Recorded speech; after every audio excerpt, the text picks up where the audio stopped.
Tadi kita bertemu di dapur Rakul ya, di tempatnya Kang Diki.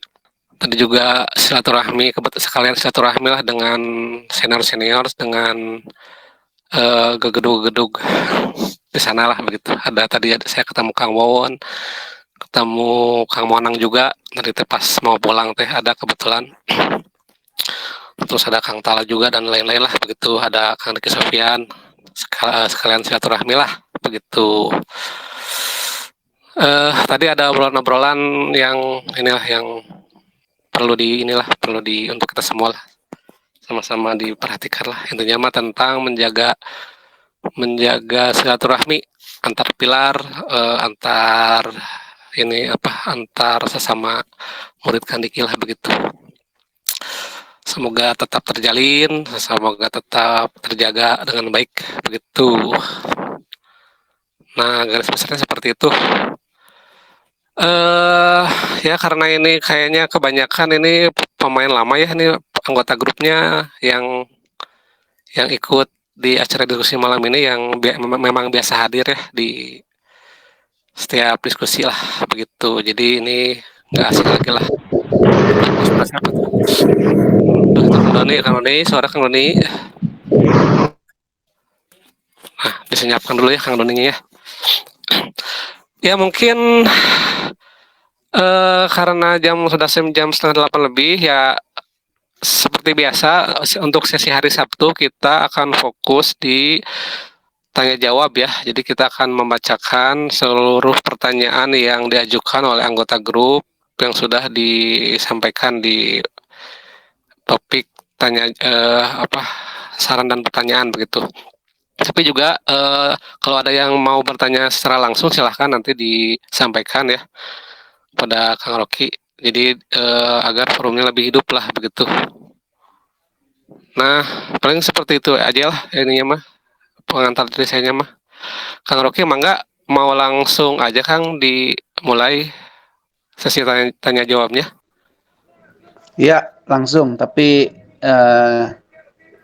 mau langsung aja, siap? Yang bacain udah siap? Mangga siap kayaknya Kang. Oke. Oke, saya mulai dulu ya. Ya, siap. Ya, sampurasun pada semuanya. Sing sarehat sadayana, sing sehat semuanya, sing bersyukur dan bahagia selalu lah. Mungkin sebelum masuk ke tanya jawab ya, ada beberapa hal yang saya ingin terus kita mengingatnya gitu. Pertama, kenapa sih kita harus dalam kondisi sadar terus menerus?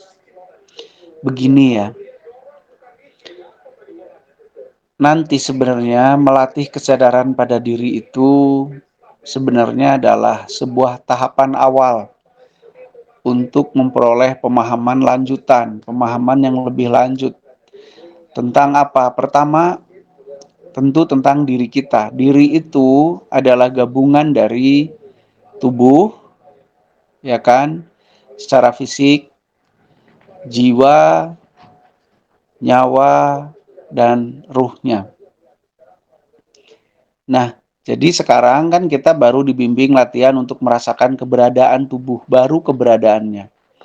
Nanti selanjutnya mungkin teman-teman atau teman-teman yang ngebimbing akan lebih ngebimbing kepada misal organ-organnya, nanti kemudian lebih ngebimbing kepada cara kerjanya, nanti lebih ngebimbing kepada pikiran, perasaan, dan yang lain-lain. Kenapa sih kita harus mengetahui dan menyadari itu? Karena tubuh ini adalah sarana. Tubuh ini atau diri ini adalah sarana. Sarana untuk apa? Sarana untuk berperan di planet ini, mengisi kehidupan kita. Nah, tentu sarananya harus kita kuasai dulu. Kasarnya ginilah, kalau kita ingin pergi menuju suatu tempat dan kita harus pakai mobil, tentu mobil itu kita harus pahami dulu. Mobilnya, onderdilnya, baik buruknya si mobil itu, bahan bakarnya, terus cara pengoperasiannya, dan seterusnya. Harapannya, kalau si sarana yang namanya diri ini sudah bisa kita pahami, pertama kita jadi tahu sarana ini punya bekal apa aja yang namanya potensi. Yang kedua, kita bisa jadi tahu sarana ini diadakan untuk digunakan dalam hal apa, atau yang kita sebut sebagai tugas hidup. Nah, itu selanjutnya kita akan coba mengerti ruang tempat hidup si tubuh ini. Kok mengetahui ruang hidup harus mengetahui diri dulu? Ya, kenapa? Karena untuk bisa mengetahui ruang tempat kita hidup, kita juga harus mengkoneksikan diri dan tempat hidup. Bagaimana kita bisa mengetahui tempat hidup dengan benar kalau kita tidak memahami alat untuk mengetahuinya, yaitu tubuh ini? Misal gini, bagaimana kita bisa memotret dengan benar kalau kita tidak mengenal potretnya, kalau kita tidak mengenal kameranya, maaf. Kalau kita tidak mengenal kameranya, bagaimana kita bisa menghasilkan potret yang benar? Bagaimana kita bisa menghubungi seseorang dengan HP kalau kita tidak mengenal HP-nya? HP kita maksudnya. Gitu loh. Nah, nanti kalau kita sudah mengenal sarana kita yang namanya tubuh, diri ini, terus kita juga bisa mengenal ruang hidup kita, nanti mudah-mudahan kita bisa mengkoneksikan diri dengan ruang hidup kita atau yang disebut alam. Nah, kalau sudah koneksi, kan kita bisa mendapatkan data-data dari alam tersebut. Harus bagaimana dan bagaimana dan bagaimananya. Nah, disitulah kita kemudian bisa mulai melebarkan pengetahuan kita tentang alam ini. Gunanya untuk apa? Ya, alam ini kan panggungnya. Panggung kita dalam memerankan si blueprint ini. Makanya kita juga harus kenali dan pahami. Lebih lanjut, kalau kita bisa mengenali alam ini, nanti kita bisa mengenali yang lebih jauh lagi. Mungkin sampai ke tahap penciptaannya dan seterusnya. Kalau kita bisa memahami proses penciptaan, maka kita mudah-mudahan bisa memahami si yang melakukannya, si yang menciptakannya. Begitu. Nah, itulah tahapan-tahapan yang nanti harapannya kita bisa lalui bersama. Harapan paling awal adalah mengenal sarananya, yaitu tubuh. Nah, untuk mengenal itu kan harus merasakan keberadaannya dulu. Bagaimana mau mengenal orang, wong orang itu ada di mana aja kita nggak tahu. Tapi bosen nih, ya itu mah pilihan, gitu ya. Itu mah pilihan, bosen nggak bosen, mau tidak mau itu mah pilihan. Tapi itu jenjang yang ingin kita lalui. Paham tubuh, paham diri, paham lingkungan atau paham tempat hidup, nanti kemudian saling bertukar informasi, lalu kemudian bisa berperan, lalu kemudian kita memahami konsep cipta dan mencipta, lalu kita mengerti siapanya yang melakukan penciptaan. Nah, itulah tahapan-tahapannya. Memang tidak mudah, tapi tidak susah, tidak sulit. Jadi, jangan bosan dan jangan berhenti cuman pada saat dibimbing oleh teman-teman anggota kelompok RA ya, melakukan kesadaran itu. Yang saya lakukan selama saya melek sambil berkegiatan apapun, saya tetap merasakan keberadaan tubuh, merasakan sistem tubuh bekerja, merasakan ruang hidup saya. Gitu loh. Jadi terus-terusan itu dirasakan sambil ngapain, termasuk sekarang sambil ngawangkong begini, itu tetap saya merasakan tubuh saya, merasakan pikiran saya, merasakan ruang hidup saya yang namanya alam. Itu tetap dirasakan, disadari keberadaannya. Nah, itulah jenjang-jenjang yang nanti kita akan coba tempuh bersama. Tentu itu semua tergantung kitanya. Mau apa enggak terus konsisten, bosen iya, jenuh iya, tapi ya itu pilihan lagi-lagi. Oke, mungkin itulah kenapa kita harus melatih yang namanya merasakan keberadaan tubuh atau menyadari keberadaan tubuh. Begitu. Nah, untuk masalah tanya jawab sekarang, saya juga akan ngomong gini. Apa-apa yang saya sampaikan, baik itu sebagai jawaban, baik itu sebagai pendapat atau apapun, bukanlah atau tidaklah mewakili siapapun. Tidak mewakili agama, kelompok keyakinan, politik apalagi gitu ya. Atau mewakili Kang Diki. Saya tidak berani merujuk pendapat saya kepada keilmuan beliau. Ini mah hanya semata-mata apa yang sudah saya bisa ketahui saja. Jadi, kalau seandainya dirasa ada yang tidak tepat, atau ada yang bertentangan dengan pendapat agama misalkan, atau dengan pendapat kelompok tertentu, atau dengan pendapat Kang Diki misalkan, ya ini mah ya sejauh-jauh yang saya ketahui. Jadi ya sudah aja gitu, nggak apa-apa, nggak usah dipercaya-percaya amat gitu. Jadi yang saya sampaikan bukanlah keilmuan Kang Diki, bukan keilmuan agama manapun, bukan keilmuan kelompok manapun, bukan keilmuan politik, dan seterusnya. Ini mah hanya apa-apa yang saya ketahui gitu. Jadi ya disikapi biasa aja gitu ya. Tapi kalau masalah kesadaran, saya harap itu betul-betul kita mau melatihnya secara terus-menerus dan konsisten. Mudah-mudahan jenjang-jenjang tadi yang kita sebutkan bisa sampai tercapai, kita bisa memahami, mengetahui, apalagi menyaksikan siapa sih yang melakukan penciptaan tempat hidup kita dan kita secara sekaligus gitu. Ya silahkan yang mau membacakan pertanyaan, mudah-mudahan saya bisa jawab. Nanti apa ini mau dibacakan dulu, apa mau ada yang nanya dulu nih, Kang Pep? Mangga Bertanya mungkin. dulu aja Kang. Sok, mangga. Ya bebas, Saya mangga. pengen nanya Kang. Sok. Gini, sebenarnya 1 minggu yang lalu saya habis latihan, terus belum sampai sekarang belum nemu jawabannya. Nah, di dalam tubuh kita itu kan ada ruh, terus ada nyawa, terus ada casingnya ya. Nah, yang mempersatukan itu teh apa sih Kang?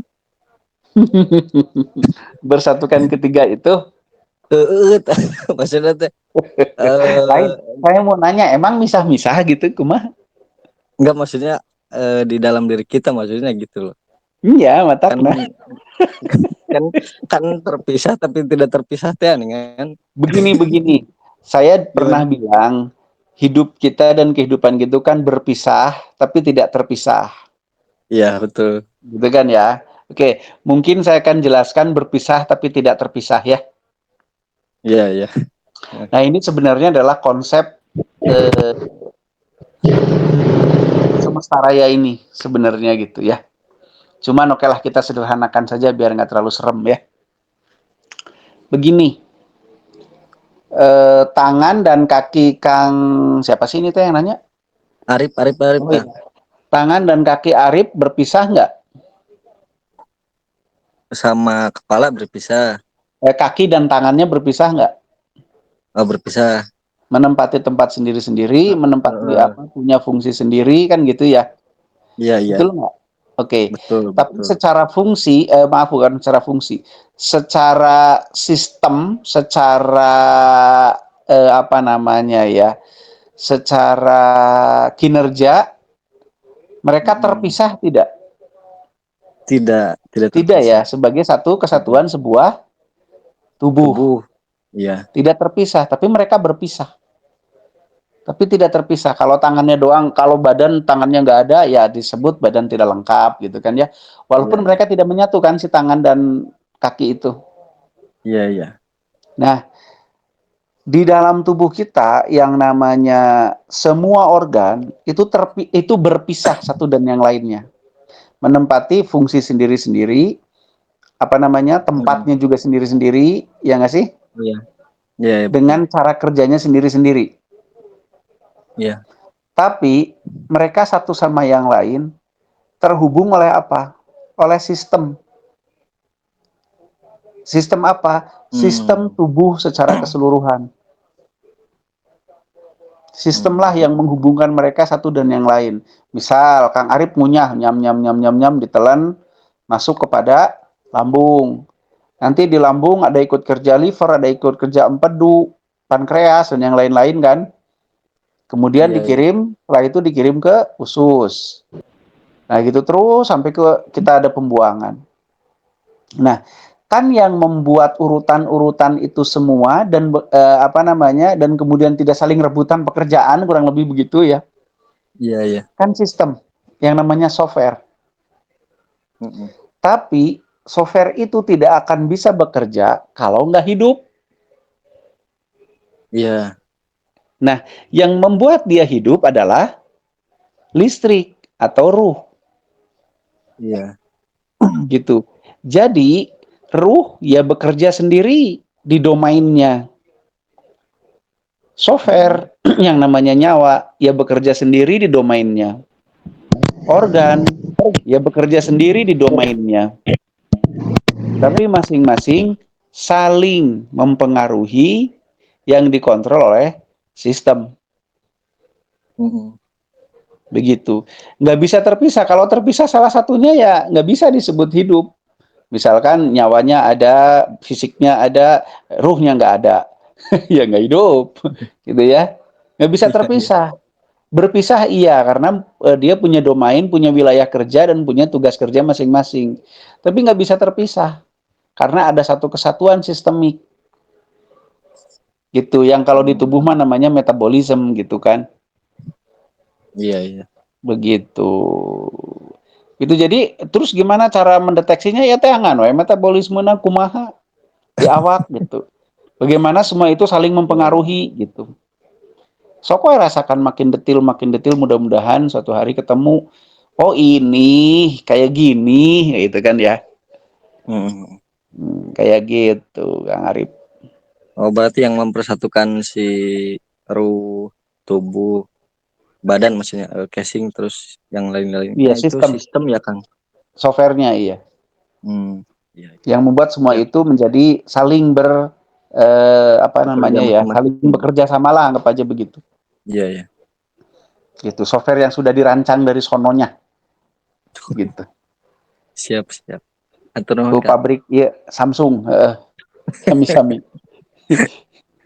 Nuhun, nuhun. Sami-sami. Sok di tangan dicari lagi di badan ya. Software tuh Siap, kayak apa siap. gitu. Siap, siap.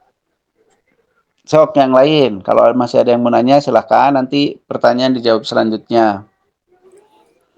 Ya, oke. Jadi cara kehidupan kesemestaan ini kalau boleh saya simpulkan dan saya sederhanakan adalah berpisah tapi tidak terpisah. Gitu.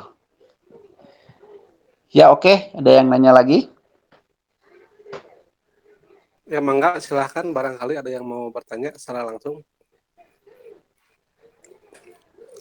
Kalau nggak ada nanti Kalau nggak ada, kita diseling bacaan aja coba. iya. Eh Sok nanti tukang kiroat, silakan tukang kiroat. Neng emang ada. Racun. Naon racun? Racun Tumila. Sok kiroat. Tapi lupa sampai mana gitu. Ya. Yang belum dibahas. Nah, ini Sampurasun izin bertanya Kang. Anak teman saya kecelakaan di CT scan terdapat banyak retakan di tulang rusuk, tapi sehari setelahnya retakan itu sudah sembuh. Di CT scan lagi juga udah normal. Bagaimana mekanisme cara regenerasi sel tersebut supaya bisa cepat? Dokter pun heran, padahal anak tersebut tidak punya ilmu apa-apa. Dari Kang Andre. Oke, pertanyaan pertama kayak apa tadi teh? Bagaimana apa? Yaitu anaknya kecelakaan banyak tulang rusuk yang retak, tapi hanya dalam waktu sehari dicek pun udah normal kembali. Itu cara regenerasinya seperti apa? Gimana? Padahal anak itu nggak punya ilmu apa-apa. Iya, gimana ya? Juga bingung saya jawabnya ya. Tapi yang jelas begini, biasanya sih regenerasi tulang itu tidak cepat. Cepat-cepatnya ya hitungannya ya bisa minggu atau minggu lah biasanya. Nah, jadi kalau memang terjadi seperti itu, Iya, saya tidak tahu kenapa kenapa regenerasi sel itu sangat cepat, karena biasanya regenerasi sel kan terjadi dengan terkumpulnya minimal 2 faktor atau 3 faktor besar lah ya. Kalau 2 terlalu ini. 3 faktornya apa? Pertama, tentu nutrisi. Ya. Yang kedua, sistem tubuh orang itu sendiri. Sistemnya seperti apa gitu ya. Yang ketiga, kondisi tubuhnya saat itu. Kalau kondisi tubuhnya tidak begitu baik, metabolisme tidak begitu baik, biasanya regenerasi selnya juga tidak baik. Gitu. Tapi memang mungkin saja ada orang yang memang secara DNA dia regenerasi selnya cepat. Cuman kalau mengacu kepada pemahaman kita yang menggunakan energi, regenerasi sel itu biasanya ada waktu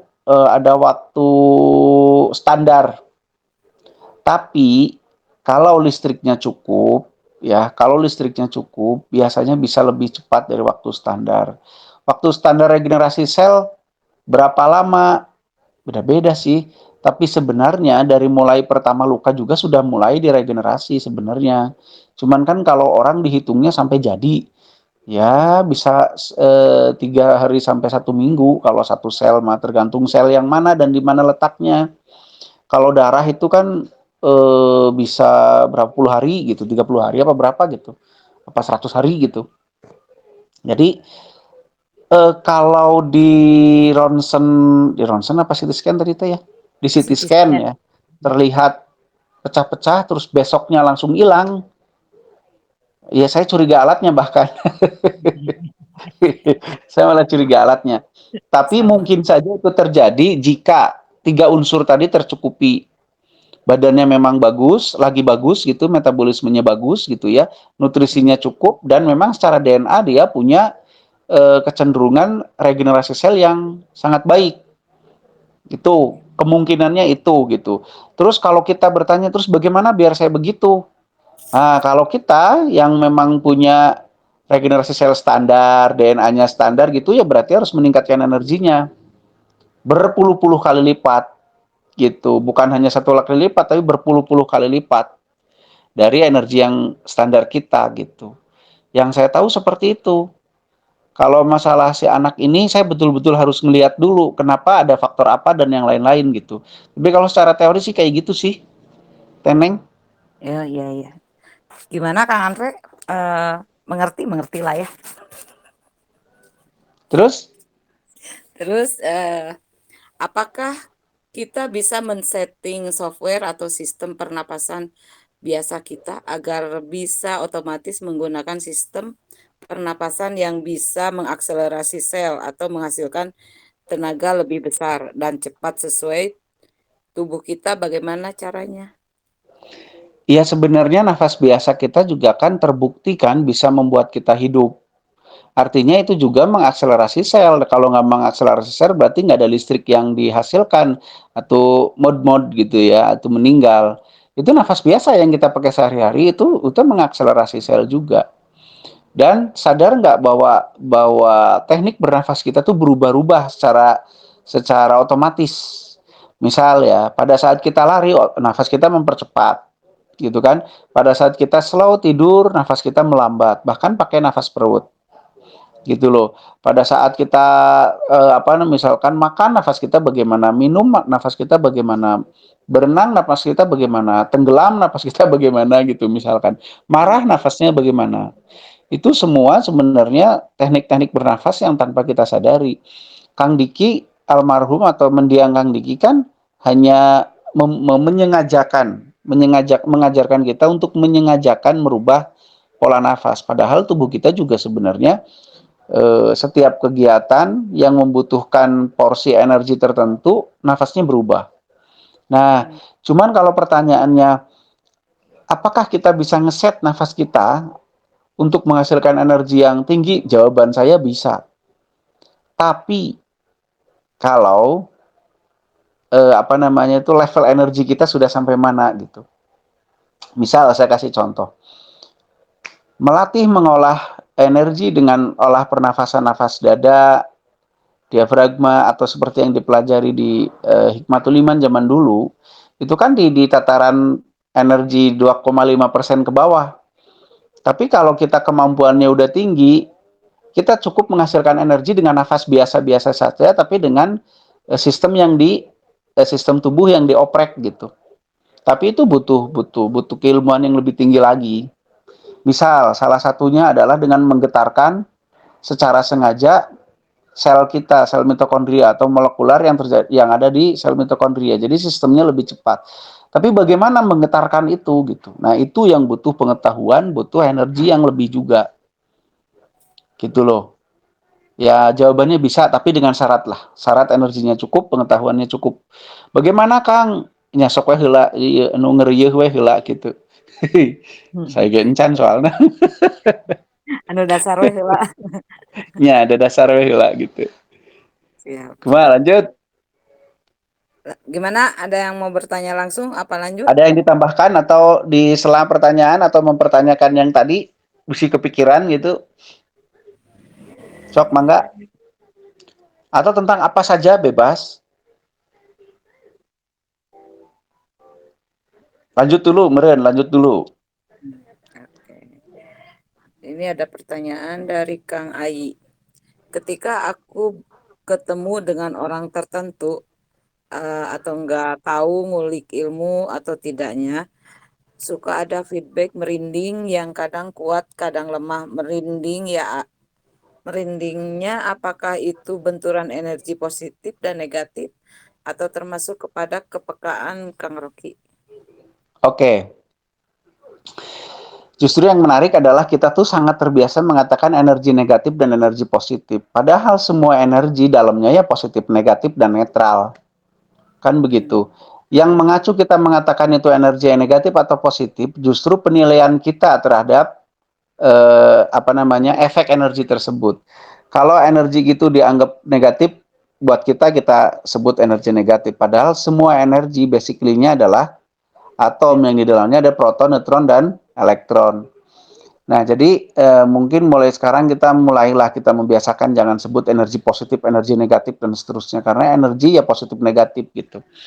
Oke, apakah merinding itu adalah bentuk benturan? Begini ya, sebenarnya secara teknis merinding adalah bentuk warning. Bentuk warning dari otak kita yang menangkap frekuensi yang asing. Gitu. Nah, apakah dalam menangkap itu harus ada benturan? Ya mungkin saja dan iya memang. Jadi di saat aura kita bersinggungan dengan aura yang lain atau gelombang elektromagnetik tubuh kita bersinggungan dengan gelombang elektromagnetik tubuh yang lain, maka kemudian otak kita secara otomatis kan membaca frekuensinya dan membaca isi frekuensinya atau ini dikenali atau tidak dikenali dan seterusnya. Apabila dia menemukan, otak kita menemukan frekuensi-frekuensi yang asing, maka kemudian otak kita memberi warning kepada kita untuk berhati-hati. Nah, inilah kerja ego. Ini kerjaan ego. Jadi ego kita mewarning diri kita untuk hati-hati, dianggap menemukan ancaman. Nah, ancamannya bentuknya apa untuk membuat kita terhadap ancaman itu, warningnya gitu, bentuknya apa? Salah satunya adalah merinding. Cik orang Sunda mah muring kabujur gitu. Gitu. Tapi kemudian si ini kan kemudian disikapi kita proporsional yang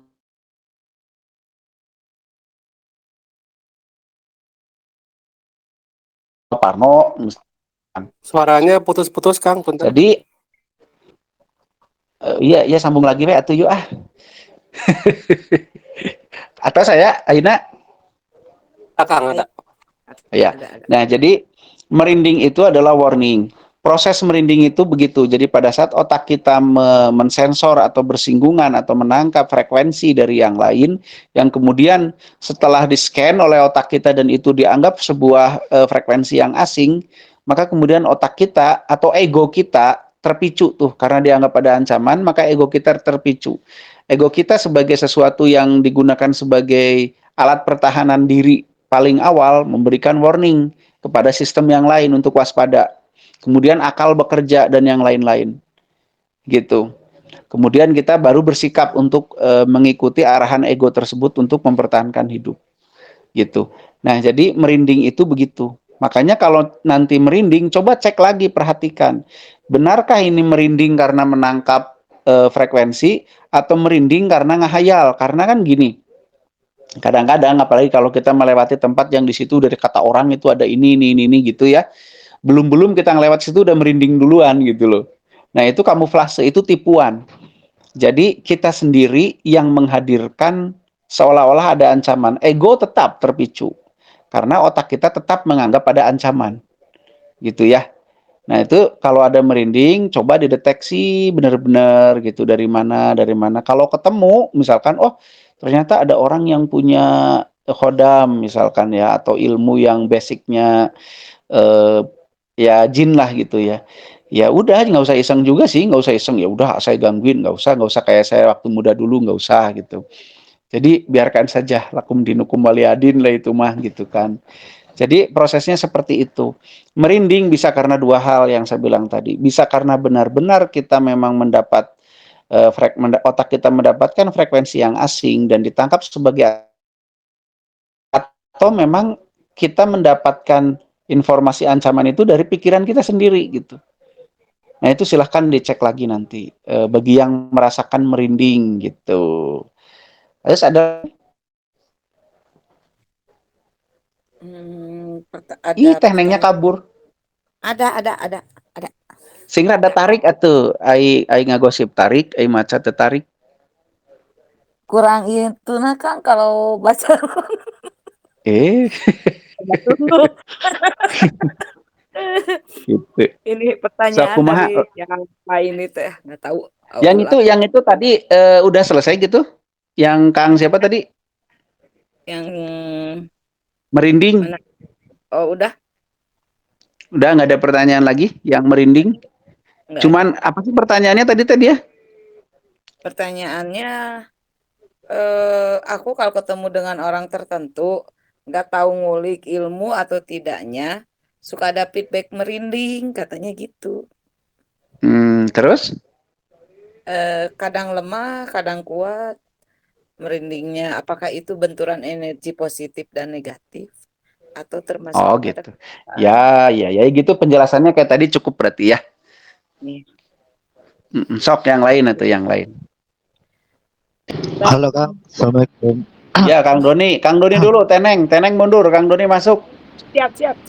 Awas ulah apa yang geleng-geleng.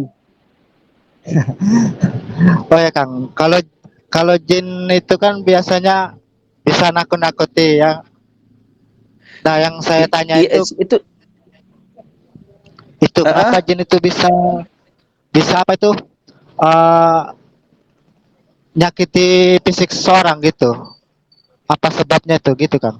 Itu aja. Oke, saya runut ya. Kan jin itu bisa nakut-nakuti. Iya kan? Iya, Kan Kang Doni kayak bilang jin kuntilanak itu bisa genderuwo kan. menakut-nakuti. Ya, Kak? Tapi kenapa jin bisa menyakiti tubuh Ya. gitu pertanyaannya ya? Iya, kadang ada teman saya kan itu apa temannya saya itu dia cerita Iya, katanya kalau teman saya dia berarti tinggal temannya. di kos-kosan. Iya. Dia disakiti. Oke, Nah, terus pertanyaannya gitu ya. Pertanyaannya kenapa jin oh bisa iya, menyakiti tubuh orang gitu? soalnya lagi sholat ditendang nah, kayak gitu. Oh, itu mah jin iprit itu sekelas teneng itu mah. Ya, itu aja. Oke, saya bahas. Oke, dibahas. Oke. Dibahas ya, Oke. Kang Doni. Oke. Oke. Oke, siap. Jadi memang pertanyaan Kang Doni cukup menarik. Kan infonya, kan jin bisa menakut-nakuti. Pertanyaannya, kenapa jin bisa menyakiti tubuh? Nah, itu seperti gini. Kan saya tinggal di Indonesia. Nah, siapa presiden Amerika gitu pertanyaannya. Tapi oke, kita bahas. Gini ya. Kenapa jin bisa berinteraksi dengan tubuh kita? Padahal jin itu kan energi. Sedangkan tubuh kita itu materi. Pertama, jin tidak 100% energi. Jin punya materi juga. Walaupun tidak sebanyak tubuh manusia materinya gitu. Berapa persennya? Jujur saya belum meneliti di laboratorium, tubuh jin itu berapa persen materinya gitu. Nah, karena sifat jin itu energi, maka dia bisa berkolaborasi dengan energi lain dalam bentuk menyatu gitu. Kalau menyatu itu artinya betul-betul menjadi satu. Dan seluruh potensi dan kekuatan dari jin tersebut betul-betul menjadi satu. Gitu ya. Kebayang ya, misalkan air 1 gelas ditambah air 1 gelas jadi 2 gelas. Seluruh potensi yang ada di kedua air ini betul-betul menyatu. Nah, pada saat jin ini menyatu dengan kekuatan yang cukup, jumlah yang cukup, maka dia sangat cukup untuk kemudian menyentuh tubuh kita yang berbentuk materi. Misalnya nendang, tapi saya jamin bukan nendang si jin itu. Jadi kita merasa seperti ditendang. Padahal jin itu yang mungkin hanya berbentuk bulatan energi saja yang menabrak. Gitu. Dan yang ditabrak juga belum tentu sampai fisiknya. Tapi ada juga yang sampai fisiknya yang sampai biru itu ada gitu. Tapi kalau pemahaman kayak ditendang dan segala macam itu mah ininya kita gitu, persepsinya kita karena rasanya kayak ditendang. Atau biasanya kalau di posisi itu orang itu nendang gitu. Jadi maksud saya gini, jangan bayangkan juga jin itu berwujud seperti manusia yang nendang dengan kaki, yang ini gitu. Tapi rasanya seperti nendang gitu. Dan itu jadi sangat mungkin karena jin dia energi totalnya apa bukan totalnya apa, hampir semuanya energi maka dia bisa menyatu, bisa memadat gitu kan. Persis seperti aura sajalah. Aura juga kalau dipadatkan sedemikian rupa itu bisa kan rasa ke materi ke tubuh kita gitu. Nah, jin walaupun lebih ya mungkin berbeda sedikit lah dengan aura gitu ya, tapi tetap dia itu bisa memadat, bisa menyatu, berkumpul. Berkumpulnya bukan berkumpul kayak orang. Kalau materi kan berkumpul dia tidak melebur ya. Kalau energi mah melebur. Gitu. Energi mah melebur bisa, makanya dia bisa memadat, menguat sehingga bisa ini kepada tubuh, bisa menggoyang benda, bisa menjatuhkan benda gitu seterusnya. Nah gitu, jadi wajar Kang Doni kalau ada yang lagi sholat ditendang, tendang deui weh gitu si jinna gitu, jadi teu kudu sholat patendang-tendang weh gitu, jeung jin teh gitu. Sok, yang lain. Iya, iya. Oke, oke. Oke. Yang lain. Kang, dari Malah saya, sebelum ini. Ya Son, gimana? ya Kang, yang tadi tentang Sing deket Son, nggak kedengeran Son. Sing deket. ya, ini udah kedengeran tuh Kang, Sedikit. sedikit, wah, padahal ini udah deket banget Kang. Gegel HP nacing. Waduh, Sok gimana? ya, kedengeran tuh Kang. Ya kadangulah di iya sok weh. Jadi tadi kan tentang menggetarkan sel ya. Kalau sekiranya pakai alat, apakah bisa Kang? Selain dari latihan tentunya ya, apakah pakai alat juga bisa? Udah gitu aja. Itu aja. Oke, jawabannya bisa. Dan itu harus menggunakan gelombang. Jadi gelombang yang dia vibrasinya masuk sampai ke inti sel dan nanti digetarkan di situ. Itu ada memang.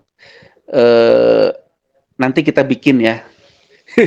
Tapi kayaknya sulit. Sulitnya itu karena Mahal. bahan-bahannya susah gitu. Sulit dapatnya di sini. Tapi kalau jawabannya bisa dengan alat bisa. Jawabannya bisa. Jadi kayak masuk ke satu tempat, satu ruang atau gini deh, yang batu beranomali weh. Batu beranomali yang cukup tinggi kalau yang cuma 100 200 mah nggak terlalu lah, yang bisa 1000 ke atas gitu. Nah itu caranya kita apa namanya itu biarkan tubuh kita terlewati oleh gelombangnya. Tapi kalau bisa yang sampai udaranya juga tinggi, jangan cuma batunya satu titik bisa etik gitu, jangan. Nah itu bisa ada alatnya dibuat. Jadi oleh alat ini mengeluarkan gelombang, yang gelombang ini bisa harus sampai masuk ke inti sel. Dan itu memang ada frekuensi tertentu. Contoh gini, ada frekuensi tertentu yang kalau kita dengarkan tubuh kita menghangat. gitu kan, itu ada frekuensi tertentu, dan itu artinya kan produksi listrik nambah gitu. Ada yang bisa membuat kita rileks, ada kan, ada yang bisa bikin kita jadi galau. Bahkan di sebuah penjara itu ada musik yang digunakan sampai bikin orang gila apa segala macam gitu. Jadi ada gelombang itu, ada alatnya Son, tapi sekarang sih kayaknya nggak tahu di mana, nggak tahu ada nggak tunggu, tapi bisa pakai alat. Jawabannya bisa Son, sok dipikirin alatnya kayak apa, nanti saya ikutan. Oke, siap Kang, hatur nuhun. Oke, sok. Asal jangan ngutang ke pinjol, biayanya nanti lagi latihan ditagih. Siap, siap. Iya, sok ada lagi. Anu rumah sama seri.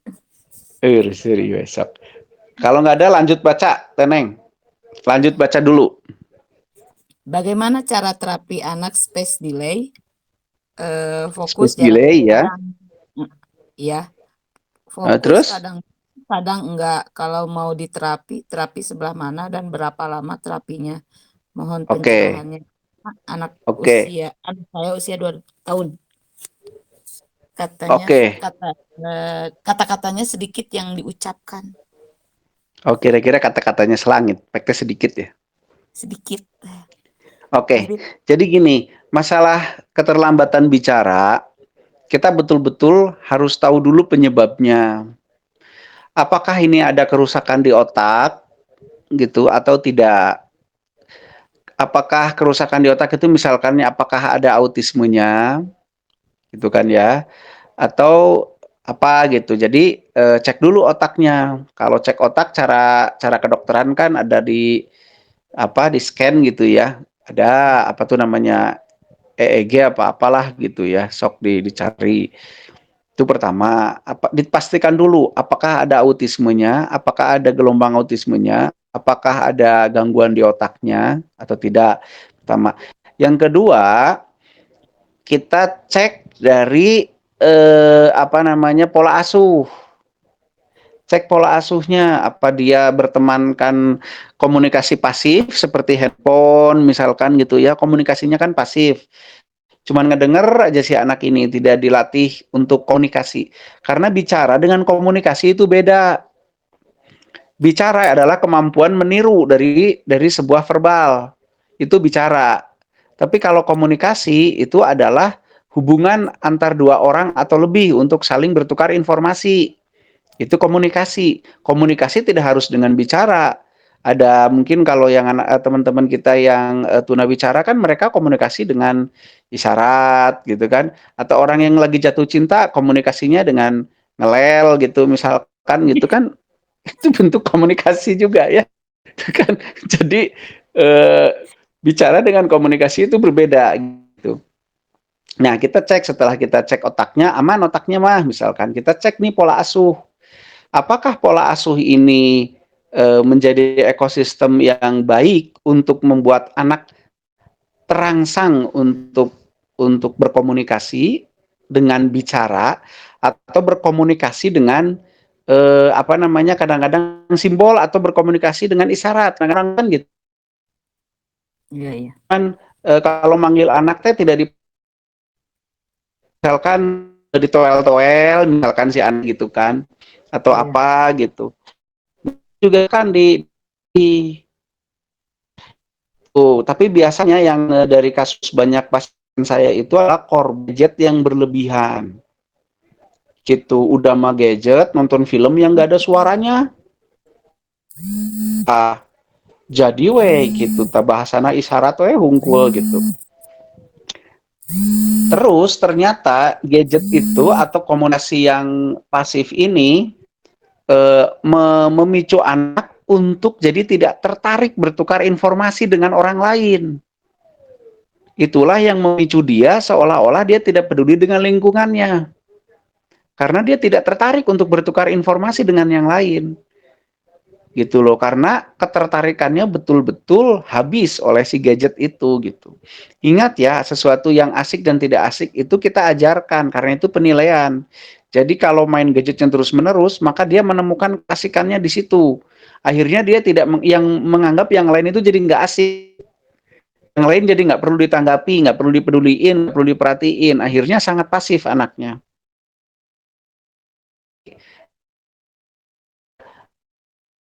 Di pola asuh itu sangat utama. Ya baru setelah kita cek otaknya, kita cek pola asuhnya. Pola asuh itu di situ termasuk lingkungan, kakak di rumah, kakak adik, pokoknya orang rumah. Apakah orang di dalam itu ada pembicaraan yang aktif atau pada balem tenonnya. Balem itu bibir dan bibir ngebatem gitu, jadi main HP aja gitu. Itu juga sangat berpengaruh kepada anak gitu. Terus baru nanti setelah itu dicek, cek lagi masalah nutrisi kali ya, ada yang nutrisinya kekurangan atau bagaimana. Setelah itu cek masalah cedera. Maksudnya bagaimana? Ya kali ada hal-hal yang kurang memberat di alat-alat apa namanya? Alat-alat caranya gitu ya, itu mah dicek. Dan kemudian apalagi yang dicek kondisi kejiwaannya, misalkan ada trauma, ngomong-ngomong seutik gandeng sih mau ngomong wae budak teh, kan gitunya, ngomong seutik dicarek, gandeng seutik dicarek, berisik sedikit dimarahin, akhirnya anak ini malas ngomong, gitu. Kan cek semuanya dengan baik. Nah kalau mau terapi gimana? Ya silakan kamu apa namanya, udah ketemu persoalannya, silahkan tinggal ditentukan terapinya.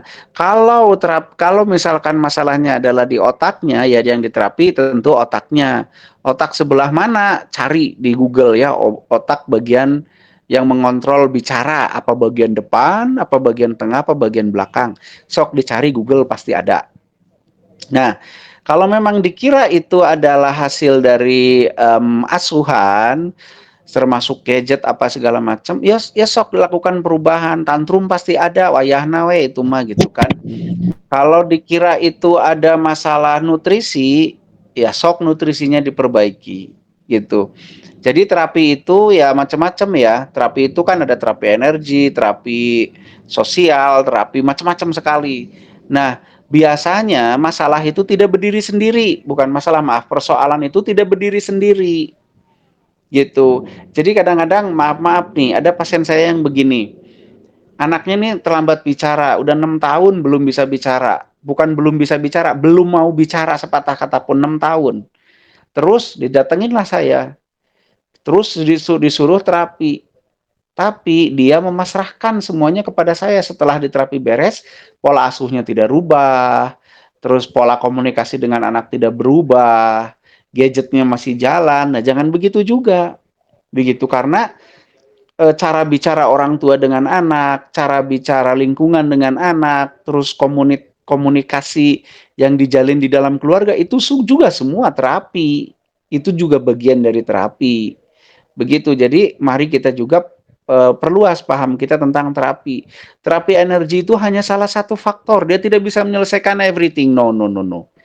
Gitu ya. Contohnya patah hati nggak bisa di terapi energi. Kita mah kudu dicari gantinya. Gitu. Kang Doni itu banyak kutu, nggak bisa terapi energi, harus mandi. Gitu. Jadi jangan Kang Doninya, bener. Jadi ya gitu, memang kita harus belajar betul-betul menyeluruh, menyikapi banyak hal gitu. Jadi tapi kalau masalah terapi energi, bisa terapi di bagian kepalanya, tulang punggungnya juga oke, bagian modulo oblongata juga oke gitu. Tergantung kasus nanti. Tapi kalau otaknya nggak ada masalah, ya berarti jatuhnya titik beratnya kepada terapi pola asuh, terapi wicara, mungkin terapi wicara atau diajak ngobrol yang sering atau bagaimana gitu. Ya gitu, paling Teneng. Ya, mangga. Atau yang lain mungkin yang mau menambahkan, nah, menambahkan atau apa silahkan sambil Kang Pepi nyari-nyari pertanyaan. Saya kan nanya lagi nih. Sok. Kalau jin Bapak itu saya kan namanya siapa gitu? enggak. Enggak, ya terus gimana? Masalah jin lagi nih. Kalau jin itu kan Ya gimana? asalnya dari asap atau off ya kakak ya. Terus Itu kata siapa? Jin dari asap. ya kayak off lah kalau bentuk asap gitu. Oh Bentuk. gitu. Ya sok terus. Nah terus siluman itu dari apa Kang? Itu aja Kang. Kan terus Oh gitu. apalagi siluman dan jin itu apa beda dimensi gitu? Itu aja. Terbuat dari Oke. apa siluman itu? Iya. Iya. Ya kalau Kang Doni ini siluman buaya darat nih. Ya soalnya tukang jual jamu nih. Jadi gini, apakah jin berasal dari orb? Bukan ya. Ini cukup berbeda antara orb dengan jin. Itu cukup berbeda ya, karena orb itu hanya satu sebutan dari energi yang terformulasi. Apakah itu asalnya jin atau bukan? Itu mungkin aja berbeda, karena ada orb juga yang berasal dari energi orang yang dilepas dengan sengaja dan kemudian diberi muatan. Itu ada. Jadi tidak semua orb itu menandakan itu adalah jin, tidak semua, walaupun salah satu proses penampakan jin maksudnya ya, itu juga ada yang diawali dari orb, tapi tidak semua orb adalah jin. Mungkin yang dimaksudkan oleh Kang Doni seperti asap, mungkin itu ektoplasma namanya. Ektoplasma adalah fase kedua dari proses penampakan jin. Memang dia berbentuk seperti asap. Oke, tapi kalau pertanyaannya apakah naon tadi teh siluman naon? Pep, poho deui kan ah. Siluman ya siluman. Ya. Apa dimensinya Siluman lain itu Oke. Siluman itu jin-jin keneh, masih jin, jadi dimensinya sama. Cuma begini, kenapa disebut siluman? Karena jin dalam menampakkan diri kepada manusia, terutama dalam konteks menakut-nakuti gitu ya. Dalam kepentingan menakut-nakuti, jin itu punya banyak bentuk gitu. Ada yang berbentuk seperti manusia, misalkan punten ya kepada jin, jangan ini ya, saya cuman ngejawab pertanyaan Kang Doni ini mah. Misalkan wujudnya kayak Mbak Kunti itu kan berwujud mengambil wujud manusia, pocong itu kan mengambil wujud manusia, atau genderuwo atau tuyul apa gitu, itu ngambil wujud manusia. Tapi ada yang mengambil wujud binatang seperti monyet, ular, kelelawar, mungkin serigala, harimau. Nah, jin-jin yang dalam kepentingan penampakan diri kepada manusia dalam rangka menakut-nakuti atau mengambil wujud, tapi yang memilih bentuk-bentuk binatang, itulah yang disebut siluman. Yang disebut siluman itu bukan jinnya, tapi wujud penampakannya. Makanya ada siluman buaya putih, siluman harimau, siluman ular gitu kan ya. Tapi kan nggak ada siluman pocong, itu nggak ada. Yang ada ya siluman ular, siluman buaya. Jadi siluman bermakna perwujudan jin yang mengambil wujud binatang-binatang. Dimensinya sama nggak dengan jin? Sama, dimensinya itu-itu aja. Kayak Kang Doni orang Manado, Kang Pepi orang Sunda, wujudnya rada beda, dimensinya sama aja. Gitu, Kang Doni. Kang. Yuk, Ada Kang lagi Pepi. ini kan. Tapi Ada bela dulu lagi orang lain. apa sok? Iya. Sok apa? Nggak apa-apa sekarang. Nggak apa-apa lah. Kalau nanya dua lagi bayar. Ini setiap manusia itu kan ini apa ya sulit juga. Kata orang kan mempunyai jin korim. Itu apa benar manusia itu mempunyai jin korim atau kodam gitu? Iya, oke. Udah Itu gitu aja. Ya itu aja. Simpel aja. Sumpah gitu doang. Ya itu aja. Banyak Oke. lagi cuma nanti aja minggu depan aja. Iya, oke. Apakah Iya. manusia mempunyai? Kata mempunyai itu tidak tepat. Jadi bahwa jin korin itu ada, iya. Ada satu ras jin yang namanya karin atau korin gitu. Itu memang iya ada gitu. Apakah di hodam tergantung pemahaman hodamnya apa gitu. Tapi yang jelas jin korin itu memang tapi saya belum pernah mewawancarai jin korin ya. Ini bersumber dari informasi yang saya dapat dari Kang Diki. Jadi jin korin itu memang bertugas untuk katanya ya. Saya pakai kata-katanya karena saya belum pernah langsung wawancara. Katanya bertugas untuk mengumpulkan informasi tentang diri kita. Nah, fungsinya untuk apa? Untuk dipakai untuk melakukan penipuan-penipuan. Misal kalau saya atau Kang Doni jadi orang tenar, orang yang berpengaruh kayak misalkan Bu ya, maka yang diperoleh oleh kumpulkanlah lebih. Saat Bung Karno sudah wafat, nongol lagi tuh perwujudan seperti Bung Karno dan akhirnya tahu segala macam tentang Bung Karno. Ngaku-ngaku, saya Bung Karno karena gini. Semua data tahu, akhirnya orang percaya. Oh iya, karena semua data tahu dia, gitu kan. Anaknya, apanya tahu semua. Jadi orang-orang teh pada percaya, pada ketipu, padahal itu hasil kerja jin korin pada saat hidupnya Bung Karno, gitu. Nah, kurang lebih kayak gitu fungsinya tuh. Makanya nanti siapapun teman-teman di sini kalau ada orang yang kesurupan atau jin yang mengaku si A, si B, datanya lengkap tentang si A, si B semasa hidup, jangan aneh. Karena memang ada satu ras jin yang namanya Karin yang berfungsi mengumpulkan data yang dipakai biasanya untuk hal-hal begitu. Begitu. Jadi jangan dipercaya bahwa itu orang itu beneran gitu. Begitu. Sok yang lain, mangga. Saya kan. Ya mangga.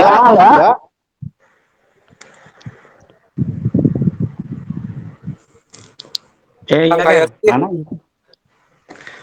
Oh iya, kalau orang Bunian atau bangsa Onom itu gimana Kang untuk apa penjelasannya Kang? Kayak Oke.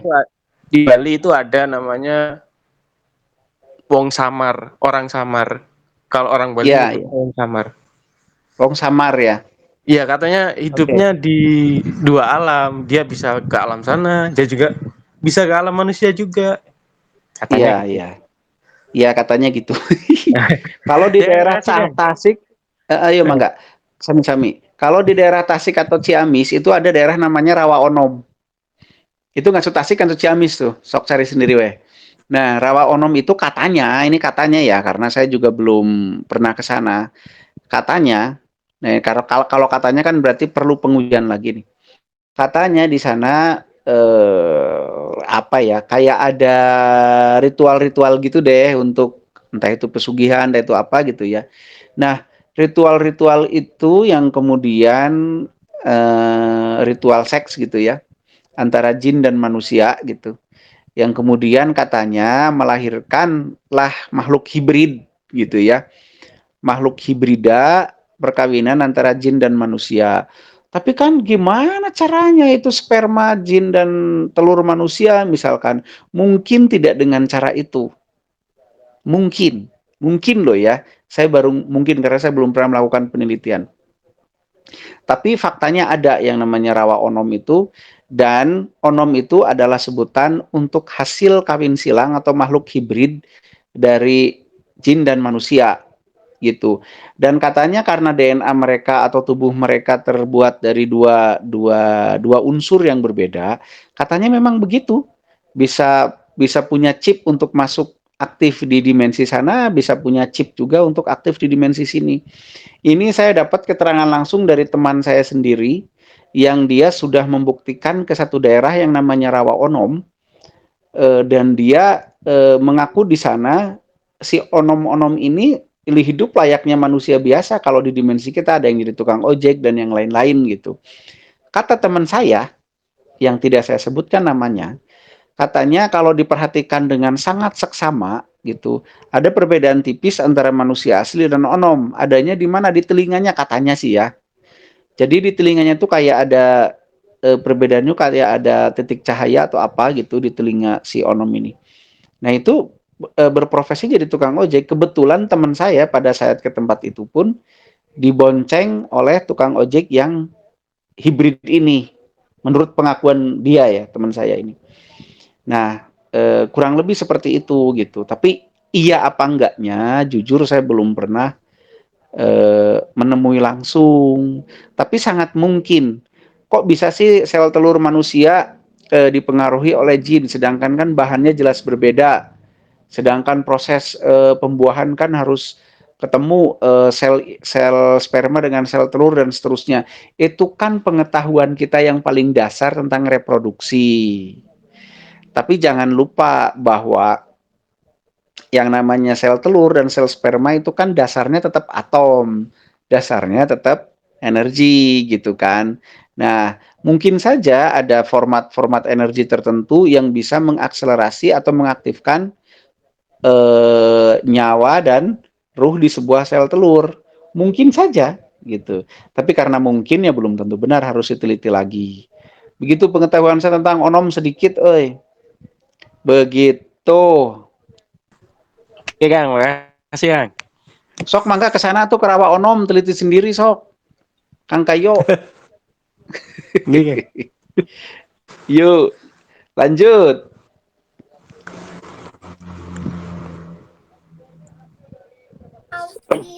Silakan tadi Kang Ilman ya yang mau.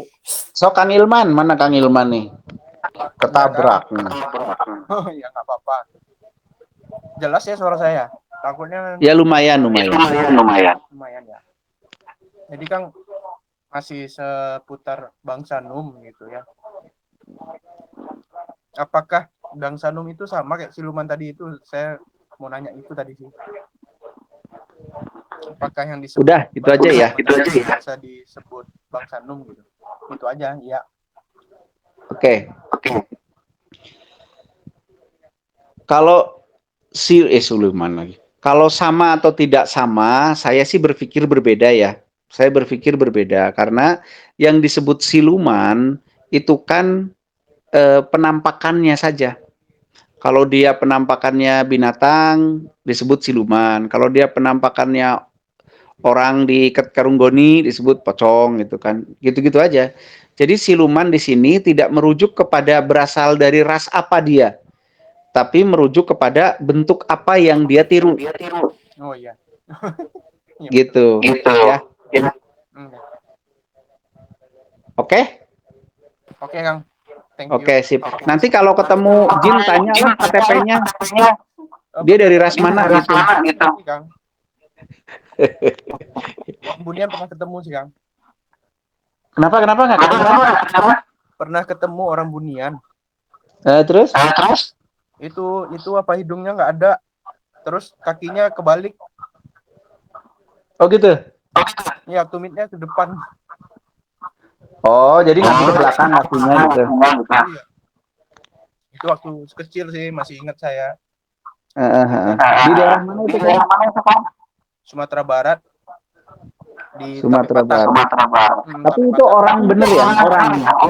Orang beneran. Itu saya maghrib ya pulang dari ladang kakek saya kan di balik bukit gitu. Puncak bukit gitu kan. Jadi saya pulang lagi angkat kayu, ada orang duduk tepi jalan, terus nyapa gitu. Ya saya balas nyapa, cuman tak perhatiin kok kakinya kebalik, hidungnya tuh nggak ada gitu, lurus aja gitu. Cuman dia mau ngajak gitu, saya tetap jalan aja udah, nyapa balas sapaannya jalan aja terus gitu. Pas tak cerita sama kakek bilang untung kamu nggak ngikut, orang Bunian itu ya. Baru sadar gitu ya. Iya, nggak ngeh waktu ketemu itu nggak ngeh. Cuman bentuk fisiknya, jadi saya ceritain itu ada orang aneh, itunya nggak ada. Saya pikir kan orang Sumbing juga nggak ada itunya kan. Iya. Cuman kakinya kebalik gitu. Cacat dah. Kamu nggak ikut. Kenapa kayak itu orang Bunian, nanti kamu bisa hilang. Oh iya. Ya, terima kasih informasinya. Iya. Soalnya saya belum pernah ketemu karena harus jauh ya ke sana. Ya mungkin kenapa dia bisa berfisik seperti itu ya mungkin memang kegunaannya ada kali ya. Yang jelas sendal kita nggak laku kalau dijual di sana, berarti dijual di tukang orang Bunian nggak laku karena kebalik. Ya begitu ya, thank you banget nih infonya tentang orang Bunian. Saya sendiri belum ngecek. Oke, lanjut. Silakan izin barangkali tanya yang Kang. lain. Ya Kang, izin tanya. Mangga. Tapi seputar olah napas kan, boleh kan? Boleh. Kalau Jadi kan, pinjol nanti ada Peneng yang ngejawab. siap.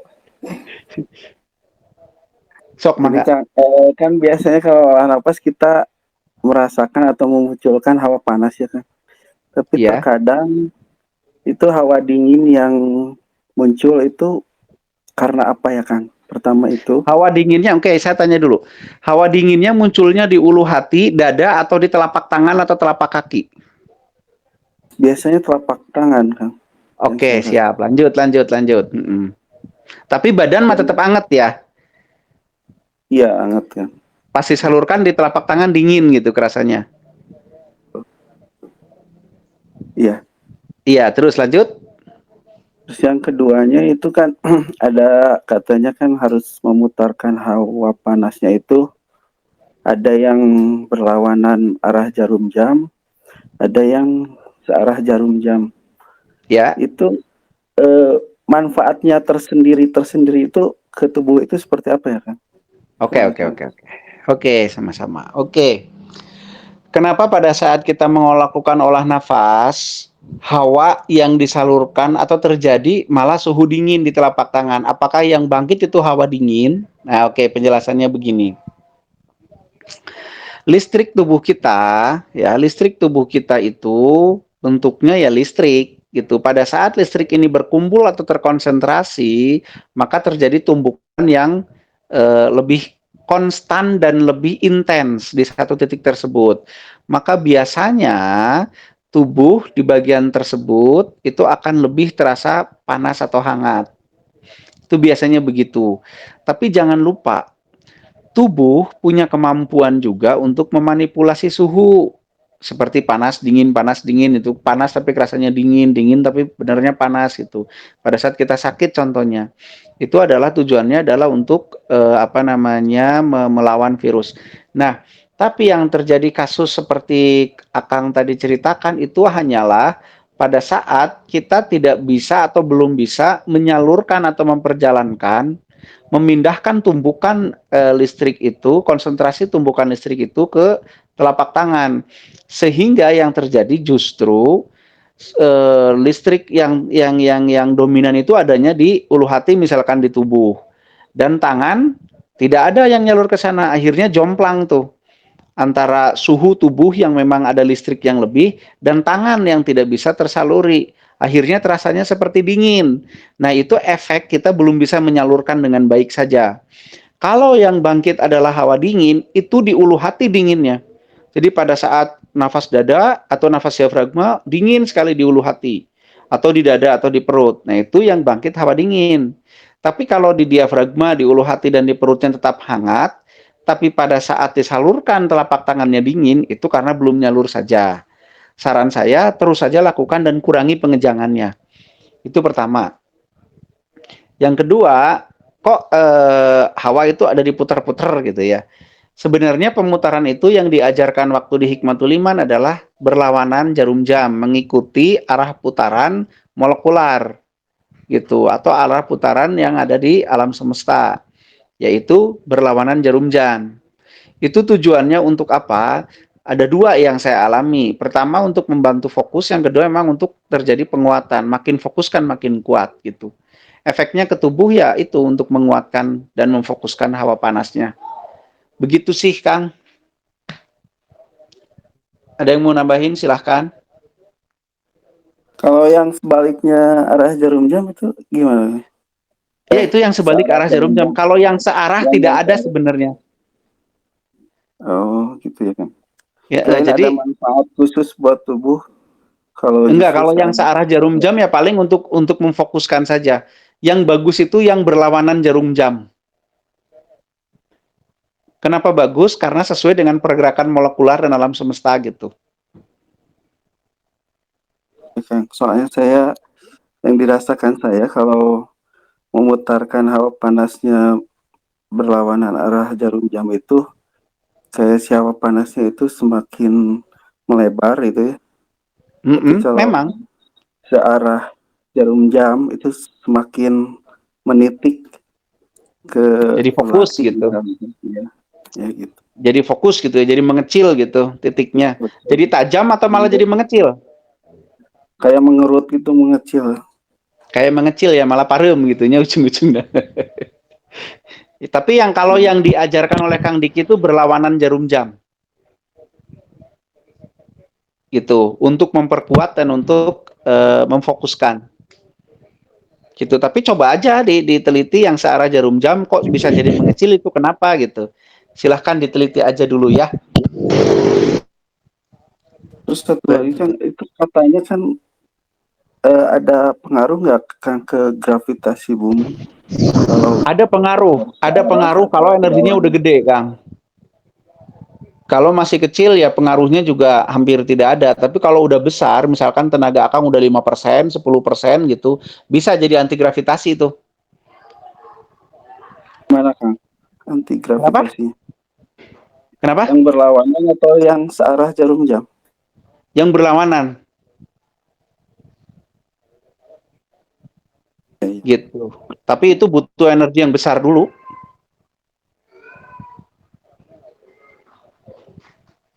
Halo, halo?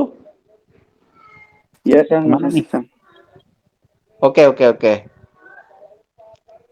Jadi memutarkan gelombang baik. Jadi kalau mau bikin anti gravitasi itu bukan hanya hawa panas yang diputar, tapi elektromagnetiknya juga diputar dengan kecepatan tertentu dan kekuatan tertentu. Itu akan tercipta medan anti gravitasi biasanya gitu. Tapi itu teuing saya gencan soalnya saya juga belum, jadi saya nggak bisa cerita.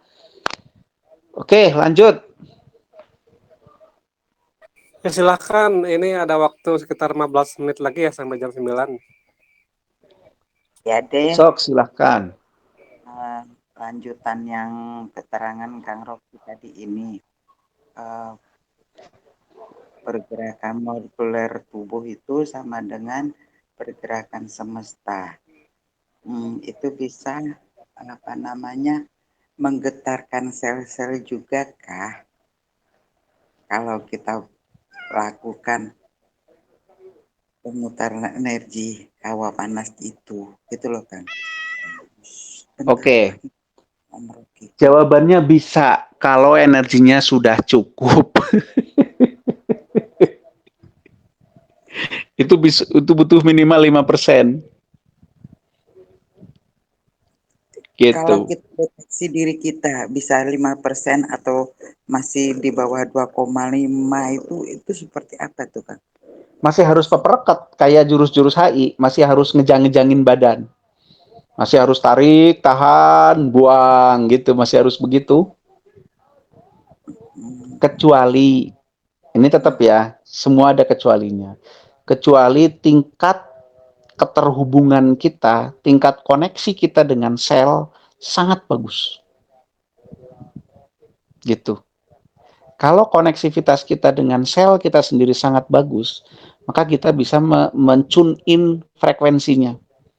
Itu bisa, dan itu anak-anak ras sudah saya ajarkan itu dulu-dulu tuh. Tapi nggak tahu masih pada inget nggak tuh nggak. Ya, begitu. siap. Jadi latih dulu aja tuh koneksi dengan selnya dengan sampai sangat baik gitu. Gitu ya. Terus? Iya, rambut di kepala, di kulit ini termasuk organ atau apa nih Kang? Organ, rambut kan organ. Oh, rambut organ itu kan artinya kumpulan dari berbagai macam sel gitu ya. Iya. Kumpulan dari berbagai banyak sel yang membentuk satu bidang kerja itu kan yang namanya organ. Siap. Ya, sudah segitu aja. Gitu aja. Aduh, ya. mani bager. Sekali lagi nanti bertanya Kang Doni saya catat. Suruh bayar Kang Doni nanti, suruh tanya terus. Ya. Oke, gitu aja Ibu Dewan. Jadi saran saya sok perbaiki koneksi kita terhadap sel sehingga kita betul-betul bisa mempengaruhi pergerakan dia gitu.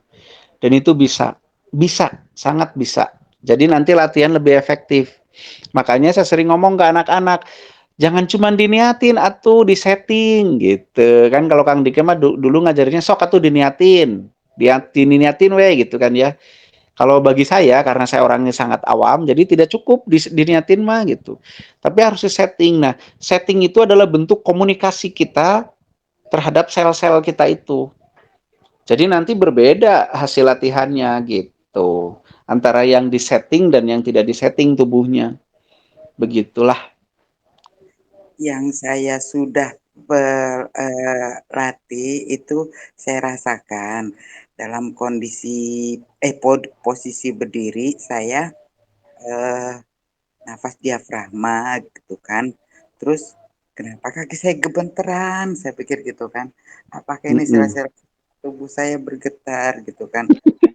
Terus? Diafragmanya belum benar. Iya padahal malah lemes. Begitu ya?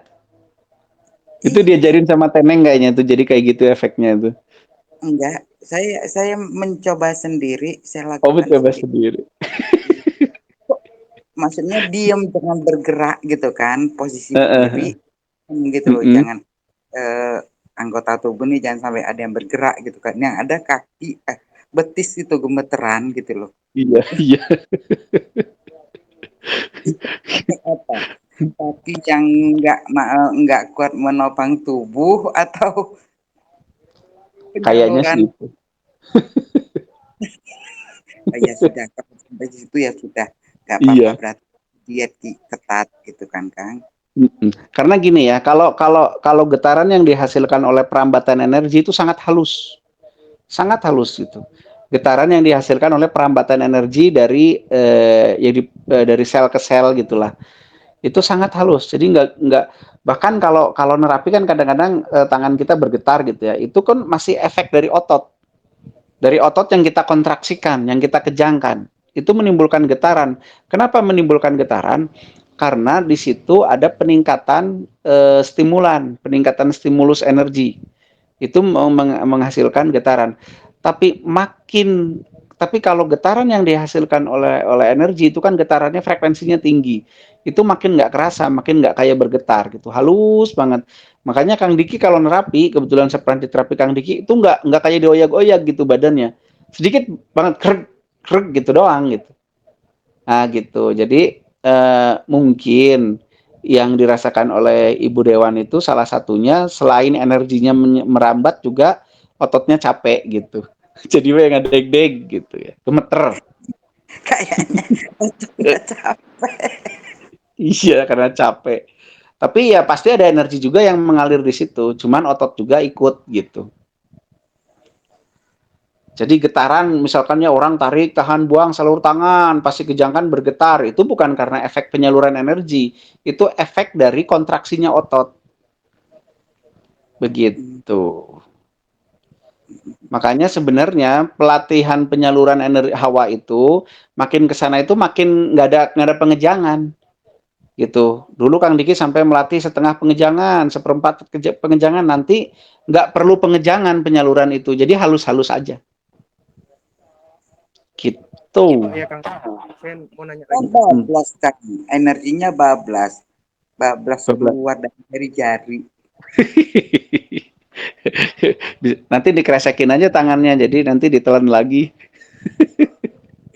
Ya udah deh, nanti bercandanya kita kan selalu bercanda nih kan, nggak Iya, kayak yang terus? lain kan, bertanya aja segen, gimana mau bercanda gitu kan Kang? Iya, kita mah kebanyakan bercanda, nanya enggak gitu ya. Oke, yang lain lanjut. Lanjut. Ya Kang, saya nih Kang, lagi Kang satu. Iya, gimana? Gini Kang, masalah pengejangan tadi kan. Memang saya kan belum ada daftar ulang lagi untuk Lantera kan waktu itu. Saya masih dan kemudian saya masih latihannya masih metode yang lama. Cuman lama kelamaan pada tahun 2000 itu yang saya rasakan ini Kang. Ini saya sharing dulu sebentar. Saya kan latihan sering diajarkan waktu itu kejangkan gitu kan, kejangkan tangannya ketika penyaluran gitu kan. Terus pikiran kita harusnya panas, hawa panas itu di telapak tangan gitu kan, sambil dikejangkan. Tapi lama kelamaan kalau saya kejangkan, saya konsentrasi saya pecah gitu kan. Kemudian yang panas itu terasa malah lengan saya yang panas, bukan telapak tangan gitu. Tapi ketika saya relax itu, ketika saya relax dengan bermain pikiran aja gitu, di pikiran saya panas itu udah di telapak tangan aja gitu. Dan ternyata cuman fokusnya memang di telapak tangan doang gitu. Bahkan kalau kadang saya udah perut berapa kali gitu, di telapak tangan udah panas gitu saat nerapi orang gitu. Nah, saya pikir itu apakah saya salah dalam teknik latihannya atau gimana. Tadi sempat Akang bilang makin kesini nggak ada pengejangan gitu. Berarti apakah yang saya lakukan udah benar atau malah saya makin mundur nih gitu kan? Yang saya takutin. Ya udah benar. Udah benar ya. Berarti kita udah terbiasa. Jadi mungkin sel-sel kita udah terbiasa. Udah tahu udah kerjanya harus gimana. Jadi udah tinggal ditempel aja, nanti tiba-tiba panasnya udah di situ gitu. Ketika kita udah pikiran seperti itu ya, konsentrasi. Malah kalau dikejangin saya malah ribet, saya mau pemikirin jalurnya lagi apanya kan. Kalau saya sekarang misalnya mau nerapi ya udah, telapak tangan panas ya telapak tangan aja yang panas gitu. Udah nggak perlu terlalu kejang juga, nggak perlu gitu. Cuman Kang, ada di suatu saat dulu saya pernah ketika saya menggunakan tarik tahan buang, nafas dada untuk terapi orang, yang muncul hawa dingin gitu. Nah, kemudian waktu itu saya masih dekatnya sama Kang Yana ya, kalau di Duri ya waktu itu. Kang Yana sarankan coba tarik tahannya nggak usah, tarik langsung buang gitu. Tarik langsung buang. Nah, malah tarik langsung buang yang panas gitu. Kalau saya tarik tahan buang dingin. Nah, itu yang herannya. Beberapa waktu dulu waktu saya SMP itu memang sempat latihan khusus dulu sama beliau, dibimbing. Nah, cuman itu aja sih Kang, kalau memang udah benar ya udah, berarti saya sekarang saya lanjutin aja gitu ya. Udah benar, lanjutin aja, lanjut. Siap ya. Ini Kang hampir jam 9. Sok dibaca dulu pertanyaannya, atau habisin dulu pertanyaannya, habisin. Kalau dibaca sih masih banyak sih kan. Kalau ya udah baca aja, cepetan. Siap.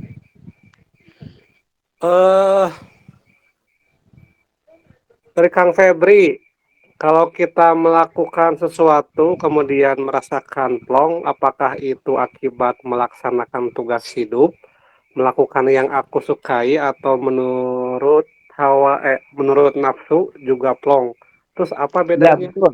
Enggak, itu bukan menurut tugas hidup. Tugas hidup itu ukurannya bukan plong atau tidak plong. Gitu. Oke, lanjut. Oke. Dari Kang Paus Juwadi, Sampurasun, Kang Rocky, kumaha sehat? Apakah iblis dengan ego itu sama? Terus, itu aja? Itu aja. Iblis dan ego itu berbeda. Itu adalah instalan software yang ada di sel untuk mempertahankan hidup, sedangkan iblis adalah makhluk hidup gitu, yang bukan berada di tubuh manusia. Lanjut. Oke, terus apakah sekarang masih eksis, dan kalau eksis di mana? Iblis teh gitu. Setahu saya masih eksis, tapi di mananya saya nggak tahu. Saya belum tanya kontraknya terakhir di mana dia. Lanjut. Oke. Semesta ini kan dari Kang Febri, semesta ini kan pakai sistem sebab akibat, jadi pakai logika dong ya. Jadi pakai logika. Apa hubungannya logika sama sebab akibat? Nggak ada. Logika adalah sesuatu yang dibangun, ya. Logika adalah sesuatu yang diajarkan dan dibangun oleh lingkungan kita sebagai cara untuk mengolah data. Itu logika. Makanya logika setiap orang bisa beda-beda, tergantung dia belajarnya bagaimana gitu. Kalau sebab akibat itu bukan logika, sebab akibat ya sebab akibat. Gitu. Lanjut. Jadi perasaan itu itu tidak perlu digunakan terhadap manusia lain, tapi perlu digunakan untuk alam, tanda tanya. Kalau perasaan tidak perlu digunakan ke siapa-siapa, mau manusia maupun alam, nggak perlu. Jadi jangan main perasaan, nanti sakit hatinya. Jadi jangan main perasaan. Tapi main apa adanya, lihat apa adanya, saksikan apa adanya, jangan main perasaan. Lanjut. Oke. Ntar. Jadi itu ada pertanyaan yang terlewat yang anak yang speech delay itu dari Udah. kapan-kapan. Tadi udah dibahas, speech delay sudah dibahas. Speech delay udah. Lanjut. Ntar.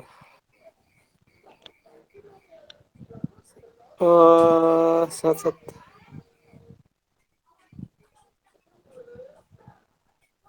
Sok dibantu yang lain itu. Ego kan berlaku sesuai ajaran dan doktrin. Apakah ada ajaran dan doktrin yang disarankan?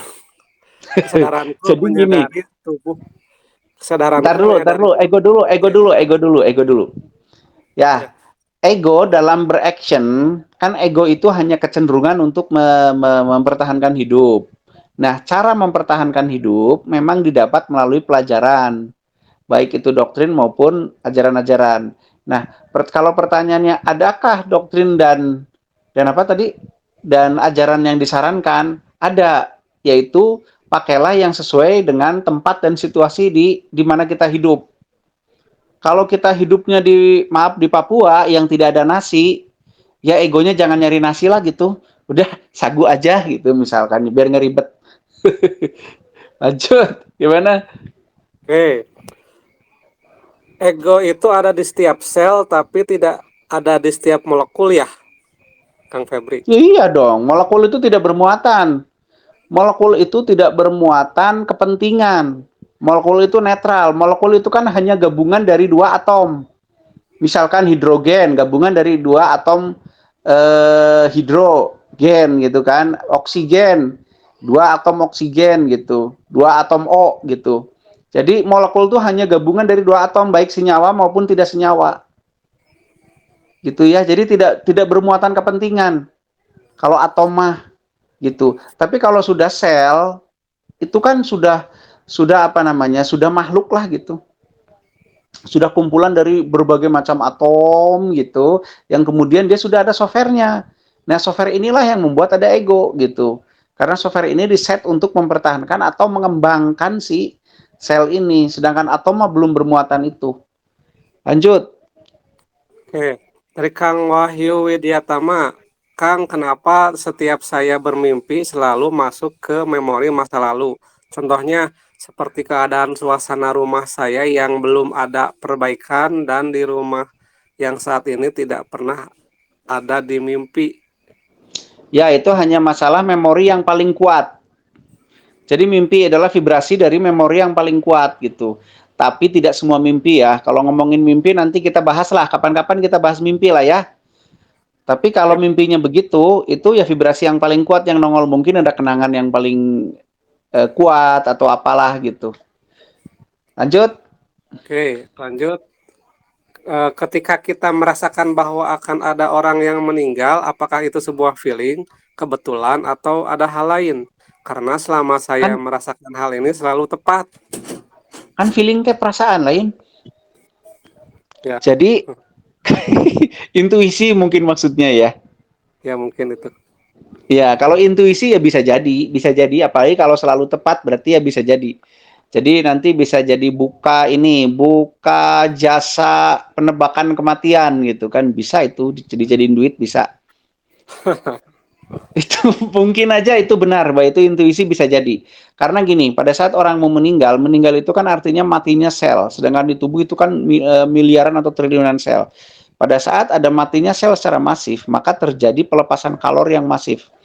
Pelepasan kalori yang masif tentu diikuti dengan perubahan frekuensi yang dikeluarkan oleh otak orang yang mau meninggal tersebut. Dan hal ini bisa ditangkap oleh otak-otak yang peka.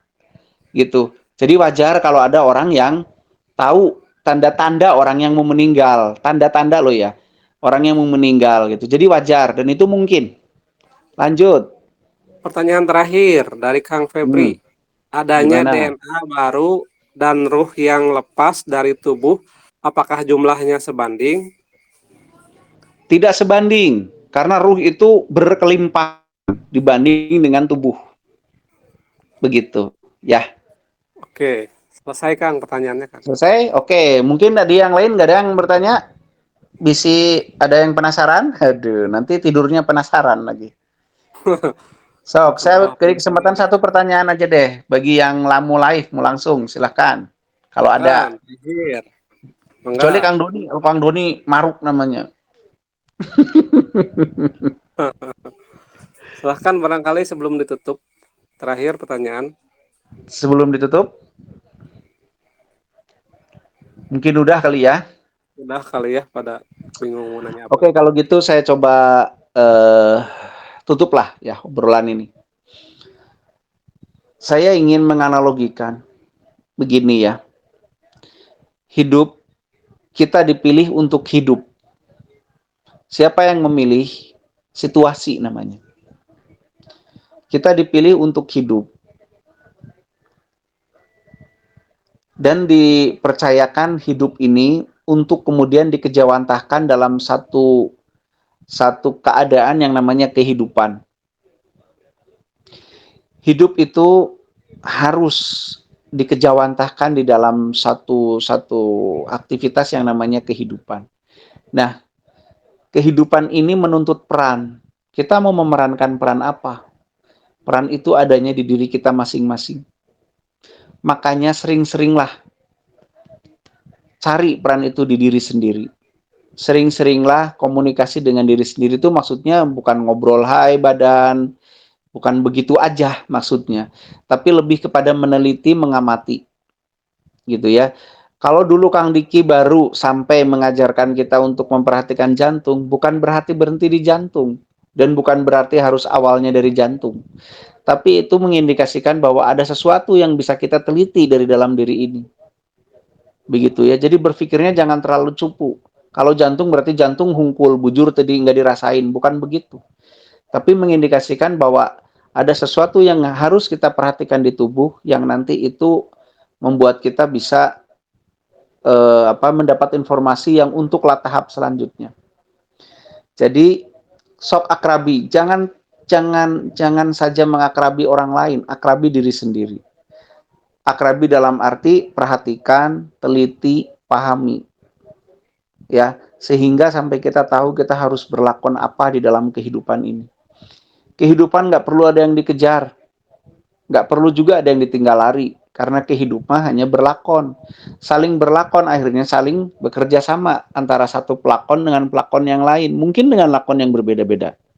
Kita hanya bertugas bekerja sama, bukan bertugas saling mengeksploitasi, apalagi saling menguasai satu dan yang lain. Kehidupan ini ada batasnya. Kehidupan ini sudah dijatah. Kapan harus dihancurkan, kapan harus diganti dengan pelakon-pelakon baru dan seterusnya.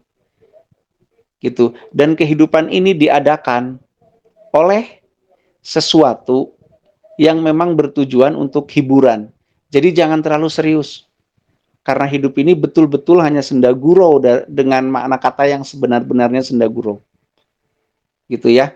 Jadi jangan terlalu serius dalam menjalani kehidupan. Justru yang serius itu dalam menjalani perannya. Gitu loh. Ambisi perlu ada enggak? Enggak perlu sih kalau buatku mah. Yang paling penting bagaimana kita mengetahui peran kita dan bagaimana mempraktekannya. Jadi kalau belum tahu perannya apa, silahkan segera balik ke diri Anda. Perhatikan, teliti potensi-potensi diri Anda, nanti kita sedikit bisa menerka, kira-kira saya harus berperan di bab apa. Begitu ya. Terima kasih atas perhatiannya. Mohon maaf, sampurasun. Sampes.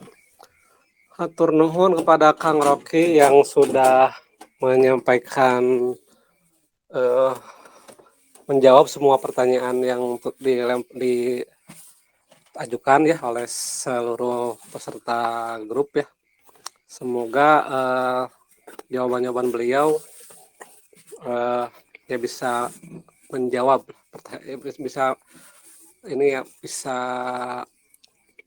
ya tertangkap lah maksudnya, begitulah ya intinya mah. Kalau yang misalnya masih ada yang perlu ditanyakan, silakan nanti ditanyakan lagi, disampaikan lagi di topik pertanyaan dan saran ya. Itu akan dibacakan di hari Sabtu mendatang.